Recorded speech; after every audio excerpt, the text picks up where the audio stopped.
Hello everyone. जैसे कि आप जानते हैं कि जीडीएस की न्यू वेबसाइट पर फॉर्म फिल करने की प्रोसेस अभी भी चल रही है। तो आज की वीडियो में हम आपको स्टेप बाय स्टेप प्रोसेस बताएंगे कैसे आप घर बैठे अपना खुद से जीडीएस का फॉर्म फिल कर सकते हैं। तो बिना किसी टाइम वेस्ट के वीडियो को स्टार्ट करते हैं।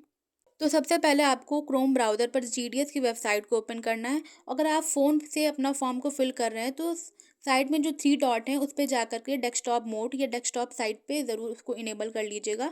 तो इससे ये होगा कि आपकी पूरी स्क्रीन जो वेबसाइट है वो कंप्यूटर जैसी दिखेगी और फॉर्म फिल करने में कोई इतनी प्रॉब्लम नहीं आएगी। आप यहाँ पे क्लिक हियर टू रजिस्टर पर क्लिक करेंगे तो आपको ऐसा इंटरफेस देखने को मिलेगा। फिर अगर आपने अभी तक रजिस्ट्रेशन नहीं किया है तो आप न्यू कैंडिडेट रजिस्ट्रेशन पे क्लिक करेंगे। अगर आप ऑलरेडी कर चुके हैं रजिस्ट्रेशन तो आप कैंडिडेट लॉगिन पे क्लिक करेंगे। तो हम यहाँ पे रजिस्ट्रेशन करेंगे तो यहाँ पर आपको अपना मोबाइल नंबर डालना है और अपनी ईमेल आईडी डालनी है। उसके बाद आपके मोबाइल नंबर पर और आपकी ईमेल आईडी पे एक ओटीपी आएगी, उसको आपको यहाँ से वेरीफाई करना है एंड देन उसके बाद आपको नेक्स्ट कर देना है। फिर यहाँ पर आपको आपकी डिटेल्स फिल करनी होंगी, आपका नाम, आपकी डेट ऑफ बर्थ, आपका gender, father's name and mother's name. तो यहाँ पे आपको फिल कर लेना है और आपको एक चीज़ ध्यान रखनी है कि आपके जो हाई स्कूल या 10th की मार्कशीट पे जो भी लिखी है डिटेल्स उसके अकॉर्डिंग आप फिल कीजिएगा। आपको यहाँ पर अपनी कम्युनिटी यानी कैटेगरी को सेलेक्ट करना है, जो भी आप कैटेगरी से आते हो। फिर उसके बाद कंप्लीट रजिस्ट्रेशन पे क्लिक करके ओके कर देना है। फिर आपके नंबर पर आपका रजिस्ट्रेशन नंबर और आपका पासवर्ड आपको मिल जाएगा। अब आपका रजिस्ट्रेशन पूरा कंप्लीट हो चुका है। अब लॉगिन करने से पहले इम्पॉर्टेंट काम ये है कि आपकी फ़ोटो और आपका सिग्नेचर करेक्ट साइज में होना चाहिए, जो भी नोटिफिकेशन में बताया गया उसके हिसाब से।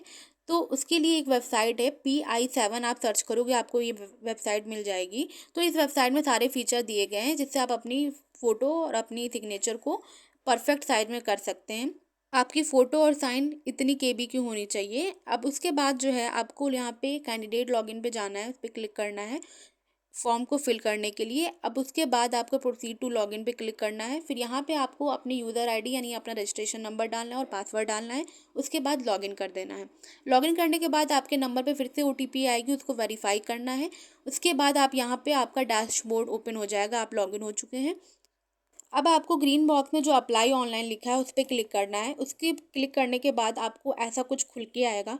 इसमें आप सेलेक्ट नोटिफिकेशन पे क्लिक करेंगे एंड उसके बाद आपको नीचे लिख करके आएगा ग्रामीण डाक सेवक, उस पर जाना है आपको। फिर आपका पूरा फॉर्म खुल के आ जाएगा। आपको 4 स्टेप क्रॉस करने हैं। 4 स्टेप में सबसे पहले पर्सनल डिटेल है, उसमें आपको कुछ चीज़ें पहले से लिखी हुई आएंगी जो आप रजिस्ट्रेशन के समय आपने लिखी हुई थी। फिर उसके बाद इसमें आपको अपना मैरिटल स्टेटस यहाँ सेलेक्ट करना है, मैरिड है या अनमैरिड है। अगर आप PWBD से हैं तो यस कीजिए वरना नो कीजिए। एम्प्लॉयमेंट स्टेटस यहाँ आपको करना है, अगर आप जॉब कर रहे हैं तो यस कीजिए वरना नो कीजिए। फिर यहाँ एड्रेस डिटेल आपको फिल करनी है, फिर सेव एंड नेक्स्ट कर देना है। उसके बाद यहाँ पे आपकी पर्सनल डिटेल आपकी फिल हो चुकी है। अब सेकंड जो आता है वो एजुकेशनल डिटेल आपको फिल करनी है। इसमें यहाँ पर आपको सर्कल सेलेक्ट करना है। तो यहाँ पे आपकी लिखी हुई है साइड में कौन कौन से सर्कल हैं, इसको आप देख लीजिए। उसके बाद अपना यहाँ पे सर्कल को सेलेक्ट कर लीजिए। फिर उसके बाद आपको इसमें बताना है ईयर ऑफ पासिंग, इसमें बताना है कौन से ईयर में आपने 10th क्लास पास किया था।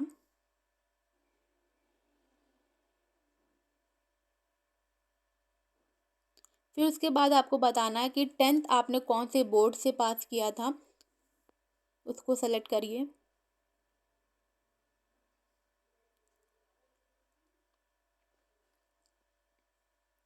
फिर आपको यहाँ पे अपना साइड में डालना है रोल नंबर या सर्टिफिकेट नंबर, कुछ भी आप डाल सकते हैं, इसको फिल कर दीजिएगा।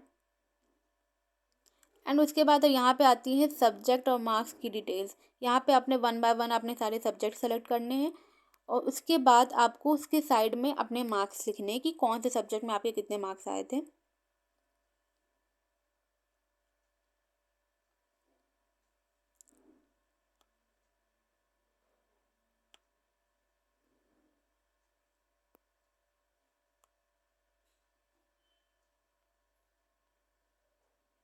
अब अगर आपका मैथ और इंग्लिश एडिशनल सब्जेक्ट के जैसे था तो आप यहाँ पे इसको मेंशन करेंगे, अगर नहीं था तो नहीं करेंगे, कुछ ऐसे ब्लैंक छोड़ देंगे। फिर CGPA स्कोर अगर था तो आप उसको लिखेंगे एंड उसके बाद सेव एंड नेक्स्ट कर देंगे। अब आपकी एजुकेशनल डिटेल्स फिल हो चुकी हैं। अब आपको अपनी पोस्ट प्रेफरेंसेस को सेलेक्ट करना होगा। इसमें सबसे पहले आपको सर्किल वाला ऑप्शन मिलेगा, उस पर जा करके आप अपनी सर्किल को सेलेक्ट करिए। कौन से सर्किल से आप फॉर्म फिल करना चाह रहे हैं। फिर उसके बाद अपना डिवीज़न सेलेक्ट करना है।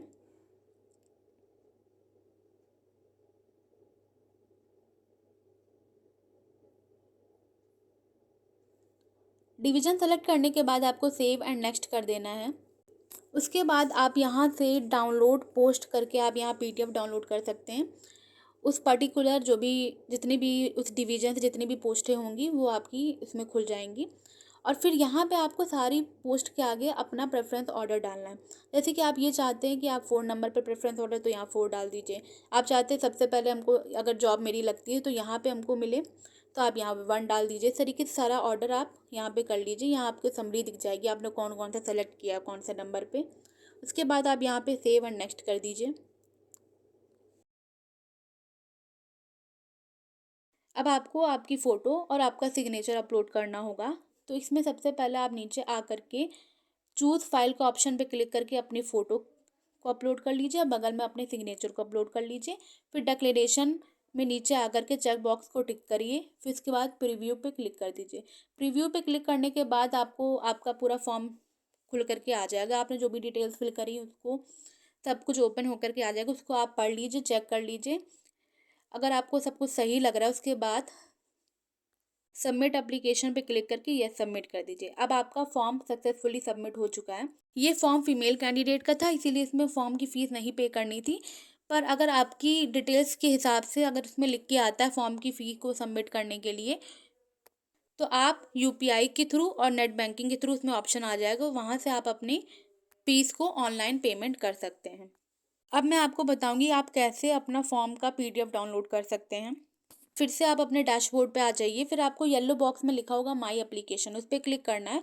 फिर आपको यहाँ पे आपका फॉर्म का स्टेटस दिख जाएगा, जो कि दिख रहा है इसमें सबमिटेड। आपका फॉर्म सबमिट हो चुका है। बगल में ऑप्शन आपको दिख रहा है डाउनलोड पीडीएफ, यहाँ पे जाके आप अपना पीडीएफ डाउनलोड कर सकते हैं।